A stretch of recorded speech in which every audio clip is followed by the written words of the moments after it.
I feel like we could have been more prepared in some areas. We had to make some quick adjustments in the practice room for Phoenix, um, and a lot of that was just personnel adjustments right prior to competition. My expectations for Ravens going into this first comp on Saturday, I expect them to be nervous.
I mean, it's always a stretch when you're dealing with those situations. Even if he was on a team that was competing here, there may be, some conflicts in scheduling where one team may be going on at the exact same time that he's competing. So you go that knowing that situation, but over the years we've always been able to figure out a way to make it work, and my thought process is always, what is the situation that has the priority first, and if I'm the only coach for a specific team, then that is the priority. Doesn't matter what else is going on. Roman does have coaches that are in front of him. He also has other family members that can see and wish him luck and root him on while he's going. But sometimes that's not the case. But you feel bad. You feel like you're split into two. You have to be split into two, but you have to prioritize. I think they're going to surprise us on the floor. I don't expect them to hit 0, and that is not to be mean or ugly, but we've had so many changes in a 2-week period with injuries and losing athletes, and we've got 3 girls. We've got 3 subs.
I expect them to just do their best and just, if they believe in themselves and they walk on that floor and they leave it on the mat, I think they're gonna be okay. I really do. I am not as worried this year with our first comp as I was last year.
Right as we were getting ready to go to the practice room, we started to smell smoke, or some, not smoke, but just like burning, like rubber burning.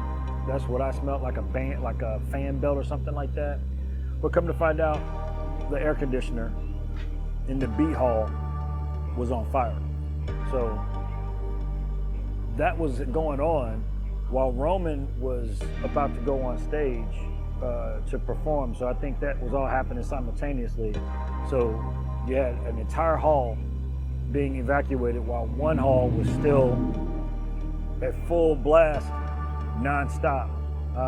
And it was really hard to kind of figure out what was real and what wasn't, as far as like if the competition was really going to be stopped, if it was going to keep going. And there was some conflicting information as far as when things were going to happen. And then eventually, you know, everything got back on track. But it ended up being an extra hour and a half, maybe 2 hours of waiting. No, not at all. I mean, I've had some crazy things happen, but nothing like that.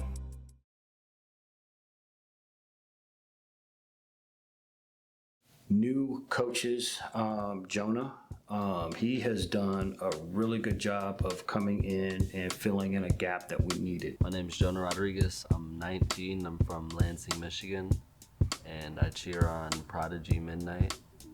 Started 2 years ago there, or last year. This will be my second. My role here is kind of mostly a class coach, but I also help out with the teams and everything like that when I can. I kind of dragged him along because I needed help with my stunt classes, and then he just wanted a different job.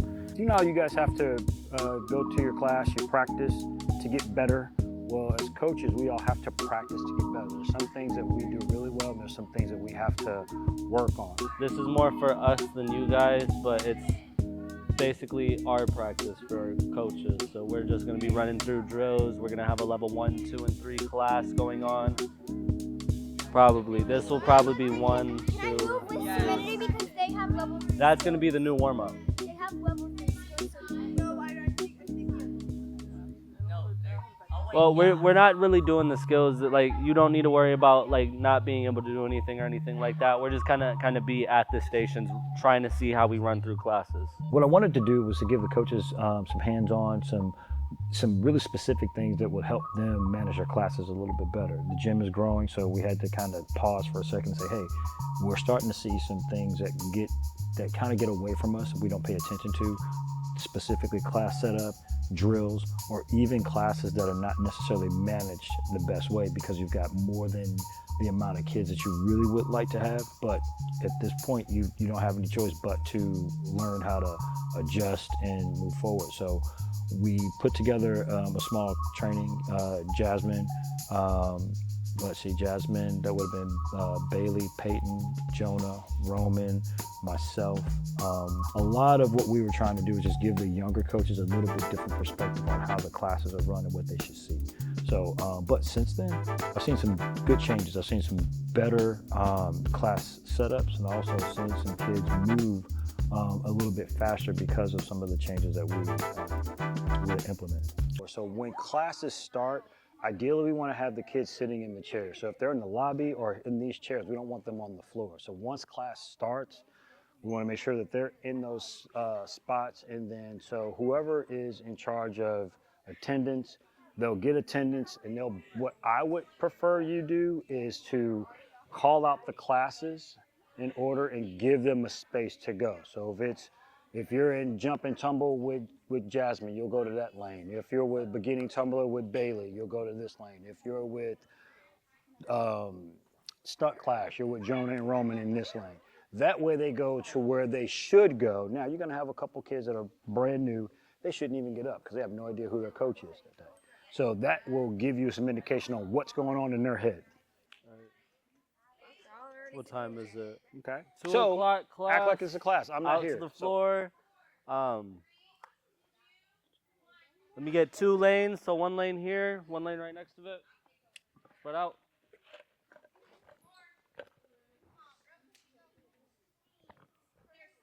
So, all right. So let's pause for a second. And break. Go back to the chair. Go back to the chairs.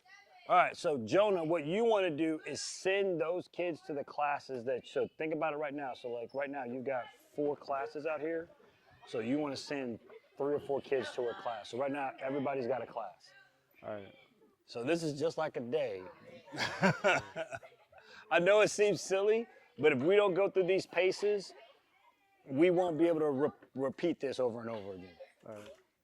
I need to pull myself off of a few classes to where I know that he can take those athletes and take care of them just like I would. I'm really protective of the kids in the gym when it comes to new coaches and bringing in new ideas, new thoughts, processes on how to do a class or even a skill. And I've seen some things I'm like, that's different than what we normally do, but hey, it works. For me, I like carrying through the back handspring.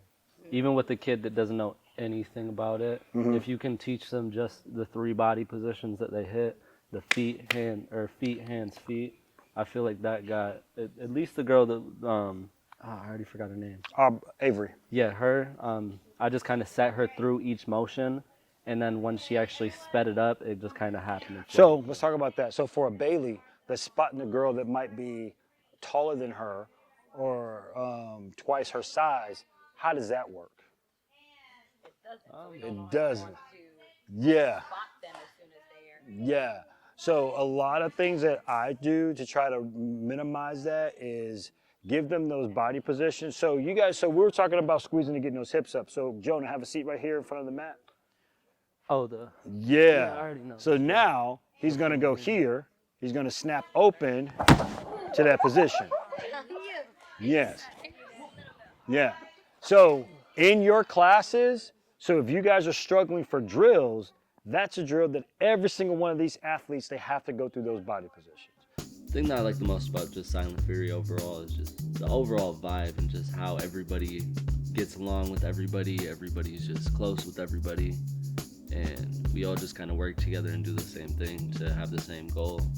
We all have the same type of mindset to get to the highest point that we can by the end of the season.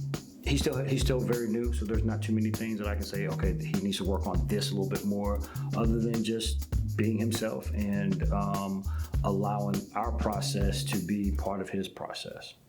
What I learned the most from Coach Angelo is kind of how to take control and how to get your point across. So main thing is I want to make sure that we're looking like we know what we're doing from outside in. So here, come on. All right, so if you're out here and your dad or mom, or we're looking at class, we don't hear what's going on, but we see and we can assume For sure. what's going on. So from this perspective, looks like they're just getting warmed up. You got a team over there, you got a private lesson going back over around the corner. How is this view from that side? Pretty different. They're just kind of looking up. Yeah, Staring around, right. So like, So right now, from a coach's standpoint, we're looking and we're like, I'm totally focused on, my daughter here, and I want to make sure that she's doing a good job. And so coaches will be paying attention to parents a lot, thinking that they're looking at them, but they're looking at the kid. So if you keep that in mind, then all of a sudden you have a completely different perspective on how you set up your class. Because I've been in situations where like I've had a class, a tumbling class, or I've had the team and I just can't really get my point through to them. And he kind of just shows me a different way and shows me a different way to get like through to the kids than what I would normally think of. Jonah, you get this one. Same style? Same style. All right, so now, someone that's really, really tall, with the coach that's really tall, this ratio works, okay? Sometimes. I'm not that tall, so I have to adjust myself. So I'm gonna stand up with her because now I can get low and I can carry the weight. You want me to stand up? Or I would stand up. Because if she lets go, you're not gonna end up in the right spot. So start with your arms up. Now sit. So sit to the cradle. So see how she's falling and she's not committing to that? Yeah. She doesn't trust you yet. So sit more. Sit into his arms. Arms up though. Now jump. Ooh, you gotta go back. Okay, bring it down. Okay. Now, let's jump out for a second. Let's talk about how we combat that. All right. So arms up. Chest up. Feet together. Okay. So what I'm going to do is I want you to start here. Bend your knee. Sit. I'm going to put my shoulder into her back to make sure she knows where I am. But she's not going to go there unless she knows. No. Jump. Hips. Reach for the floor. You're doing back handspring. So we're here now. Okay. Head in and stand. Now, she has to know the assignment. She didn't know the assignment. Now she knows the assignment. She's going to do a back handspring. Go for it. And sit. And stand. Thank you, ma'am. Very, very good. But my goal as a coach at Silent Fury is to give the kids the best season they can have and kind of push them to be the best that they can be this season and grow as much as they possibly can this season. Roman is doing a great job of taking over the stunt program, running it like it's his own, and I'm very proud of him. Super young when it comes to just, handling that responsibility without me having to watch and check every single time he's running a class. The main thing I just want to see how a class is going to be run, what we like and what we don't like. I do want your feedback because we've had probably a good 3 months of classes where everybody's been in the gym. We've kind of seen what we like. You've got a few times where you're floating and then sometimes you actually have a class that you weren't even counting on. Same thing for you, where you're floating, all of a sudden I got a class of kids that I didn't even know I was gonna have because of whatever happened. Somebody couldn't make it to class, or we had a ghost class. Yeah. Those ghost classes are gonna change. We figured out why that was happening. So we'll know when these kids are actually in class. So let's set up a class. So Roman, I want you to do a setup for all 3 of these classes we've got, and you'll basically get to choose between Jasmine and Bailey and Peyton. Actually, Jasmine, you're on assist with the warm-up. These are gonna be the people that are gonna be helping you with the setup, all right? So you got 3 classes. You gotta set it up for a level 1 class, a level 2 class, and a level 3 class. Break.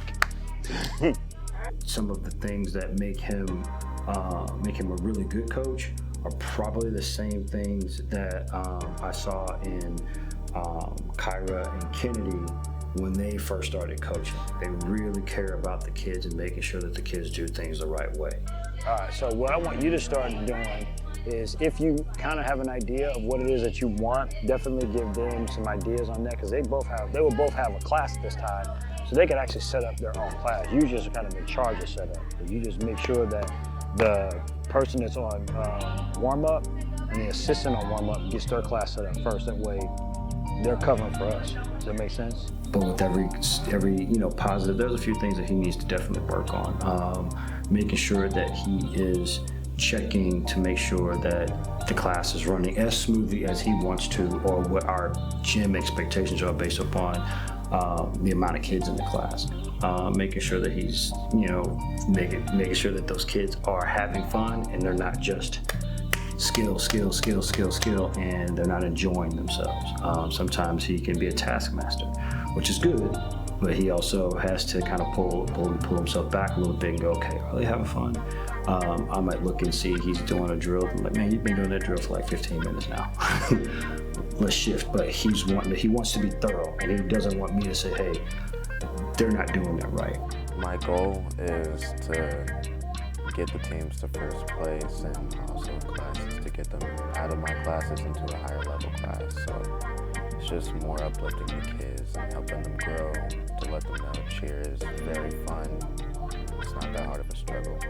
The one thing that I was speaking about at our last staff meeting is I don't want a kid from a class that's been coached by someone moving into a new class and they're not fully ready to get there. So I think he's doing a good job of trying to make sure that before I send them to Kyra or Kennedy or me, that they're ready to go. Like I was saying before, we're steadily growing. Right now, we're probably adding about 5 to 7 kids every week. We have grown so much. Like a couple weeks ago, I was in the gym, and this Sunday I was in the gym for the staff meeting, and our half-year team is now 2 half-year teams because it's that big, because we have to make it that big. So that's at least 1 or 2 kids per class every single week, and it's gonna stay like this for like the next, probably 8 weeks while tryout season is happening. Then it's gonna be a drastic drop off. Everybody's gonna do their vacations, and then we can kind of have, some more, relaxed classes, but we still have to kind of keep the perspective on what it is that we're really, really trying to do. So, so keep that in mind. I know we really focus on class management because I think that's right now our most important thing. is class management. The second thing is going to be the back walkover and the handstand and the back handspring. It's growing, I think, a lot faster than we anticipated, or that maybe your dad had anticipated. And so really, I think the only challenge is having enough staff, making sure that we have enough coaches, and we have the staff to handle the growth. If you got a level 1 class, they all want to be level 2 at the same time. That way you move them to the next coach knowing that they've got those skills, and then you've got a whole new crop of kids that can come in, because we should see a lot of level 1s in the gym, not a whole lot of level 5s, not a whole lot of level 4s. We want to see a bunch of level 1s and level 2s.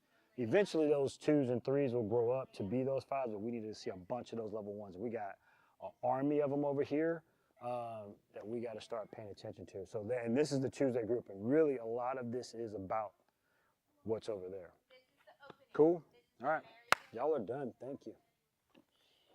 Now taking the floor in our level 6 senior co-ed medium division.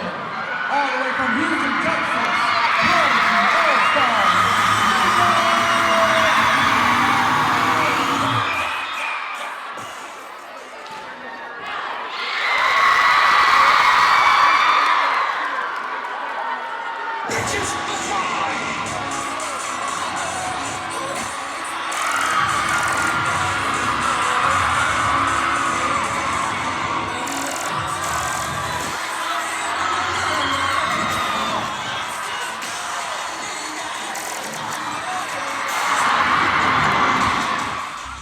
And I would say it's just kind of a microcosm of just cheerleading in general.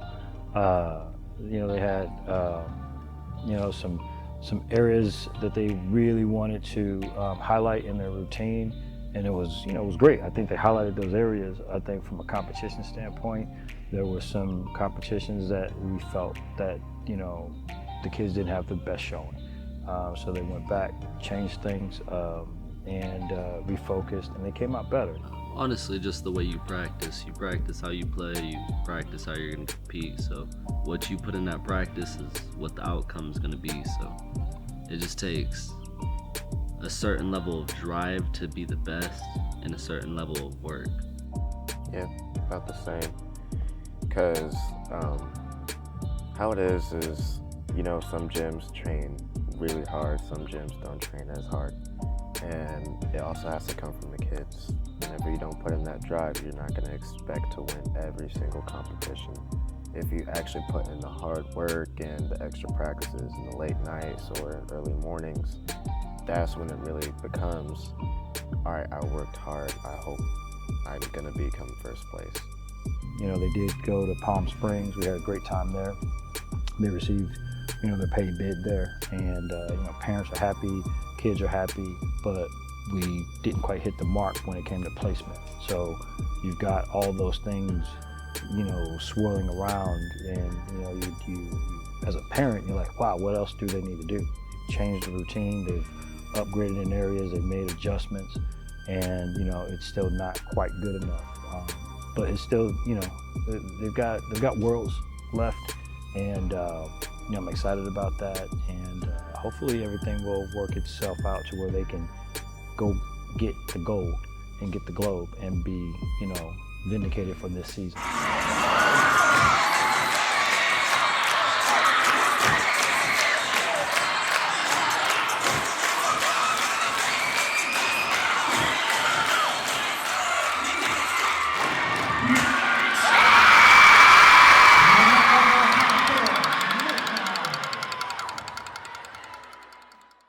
It was great. The climate, you can't beat it. It was kind of like a little paradise, you know, in the middle of a desert, you know, in some spaces, but the weather was great. The people were really, really nice. Yeah, you know, the mountain trip up the, I guess, the skybox and everything, riding that was really fun. The kids enjoyed themselves quite a bit. I mean, you get to the top, and there's snow-capped mountains. They got a chance to play snowball fights, falling in the snow, really enjoyed themselves. They had a good, relaxed time. I really want to bring one of our teams back to this competition. It was a lot of fun. Walking into it, I wasn't there from the come up or anything like that. I kind of just joined in later on once they were already up and everybody was known. Like everybody knew the name Midnight. But coming to the gym and everything and just stepping from a smaller team to a bigger gym, a big name team, it was really just a big change with how much attention I would get with when I was wearing my uniform, or I'd have the name across my chest or anything like that, or I'd post something about it. It just got a lot more attention really quick, just from the legacy that Midnight has built and winning worlds and everything like that. I mean, I don't deal with it any type of way. I really am glad that they actually pictured, so I'm all up for it. Even then, here at Silent Fury, whenever they play the music to warm up to it, they're just like always doing our routine in the corner. So we're just watching and they're just looking at us like, why aren't y'all doing the routine? Y'all are on the team.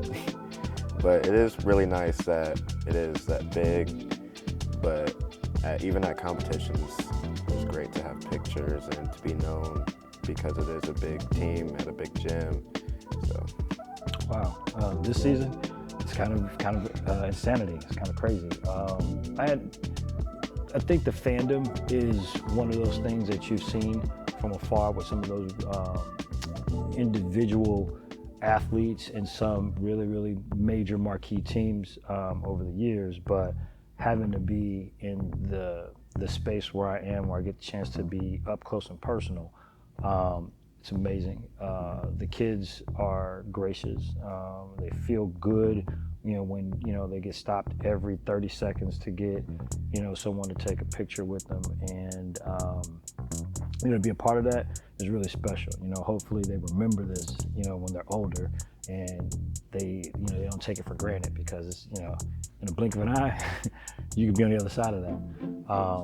But I think that just how everything's kind of evolved, it's one of those things where it's like you organically see the kids learning that it's not always butterflies and roses. Even when they go to competitions and they don't win, there's still fans out there, and you still have to put on a good face when you don't feel good inside after you just dropped 3 stunts.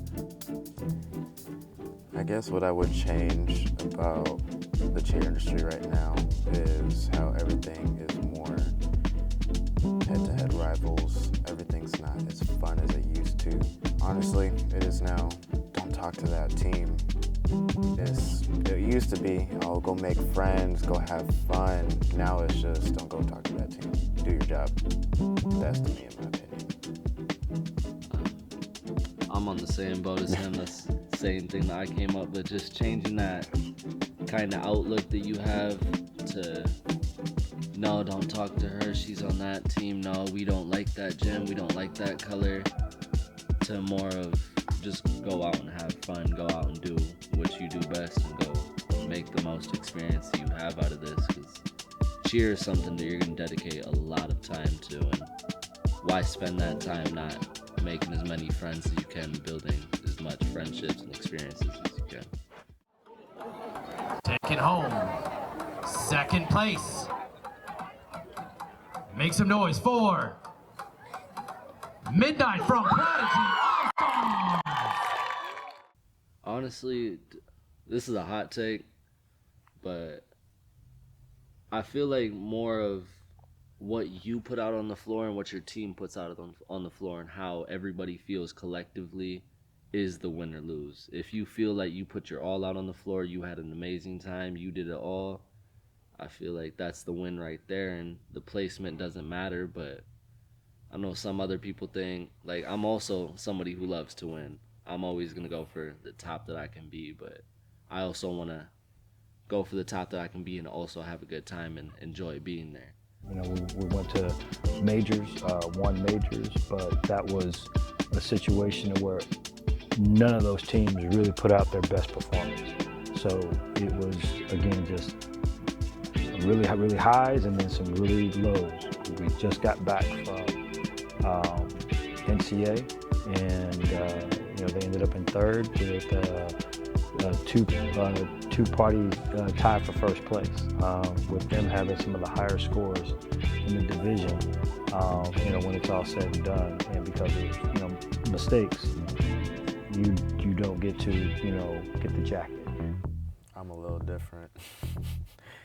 If I win, I will be happy, but if I don't win, or if I get let's say third, I know that's when I feel like I'm last place. Even if there's other teams that got worse places, I feel like I'm last still. I always have to drive to go to first. It's actually, kind of funny because, with him growing up in the house full of, cheerleaders and, from the competitive side of it, when everybody's team is doing well and then he is now placed up on one of the bigger teams in the program, he has so many opportunities to put, to put a front on and act like he's, the best one ever. But he doesn't. He's pretty humble. He's got a very smooth, relaxed, calm about him, and he doesn't show anybody up. He really tries his best to be Roman when you see him. But I can see, over the recent weeks that, he's having some fun, enjoying the perks and everything that kind of goes along with it. Nothing back there on my lolly either, so. Hi, where's Benny? You want a blanket? Wow. Overall, he does a good job, so, I think it was well deserved, but I have to lean on my wife on that. She really took the lead in that space and made sure that everything was taken care of when it came to the truck, what he needed, how he wanted it, and she actually, facilitated 90% of that. I just happened to be available to help present it. But yeah, it's definitely not something that you don't see often, but it's a good thing when you have a kid that is well deserving of that.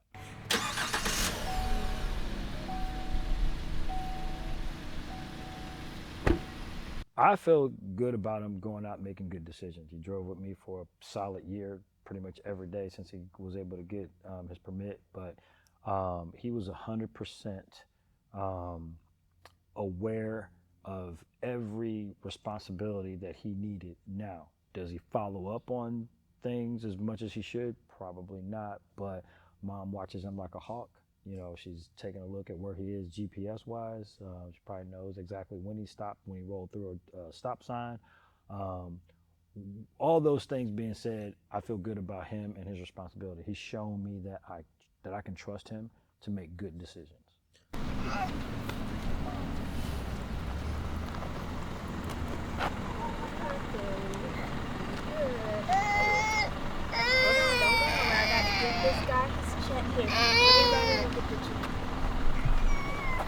Hey, get in here, go crank it up, go check it out.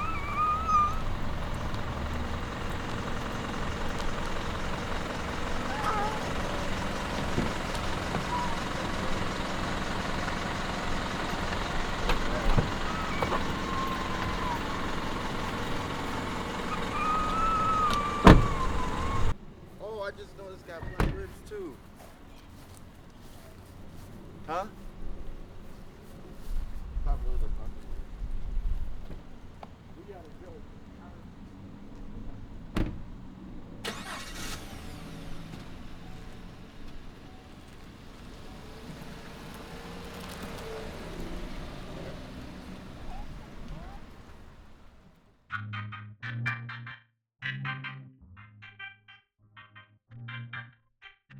There's an excuse for everything.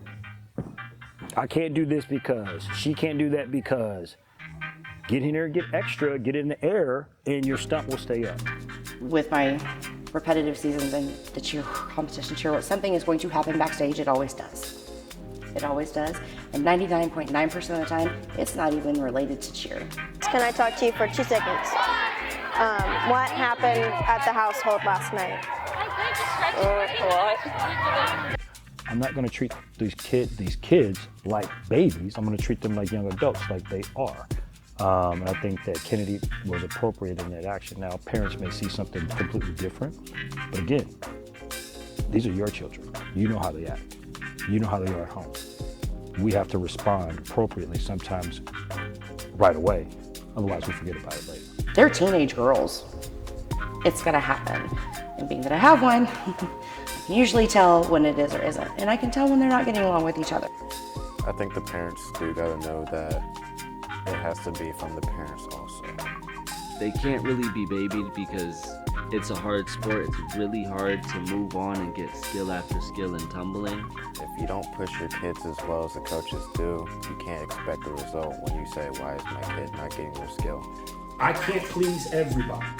And I do my very, very best to give these athletes and their parents as much grace as possible. There are a lot of kids that came through my program that were completely disrespectful, strong-willed attitudes, did not want to comply with anything that I allowed to remain on the team.